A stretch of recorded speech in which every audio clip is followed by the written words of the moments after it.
যখন পড়বে না মোর পায়ের চিহ্ন এই বাটি, যখন পড়বে না মোর পায়ের চিহ্ন এই বাটি, আমি রইব না, আমি রইব না মোর খেয়া তরির এই ঘাটে গো।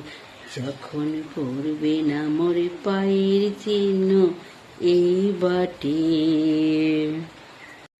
আজ 22শে শ্রাবণ, শুভ শুক্রবার। আজ কবিগুরু রবীন্দ্রনাথ ঠাকুরের প্রণয় দিবস। তো বন্ধুরা, এসো আমরা সবাই মিলে বিনম্রভাবে কবিগুরু রবীন্দ্রনাথ ঠাকুরের কে জানাই শ্রদ্ধাঞ্জলি ও শতকোটি প্রণাম। তুমি রবে নীরবে মম হৃদয়ে মম চিত্তে। সবাইকে অনেক অনেক অভিনন্দন ও অনেক ভালোবাসা রইল।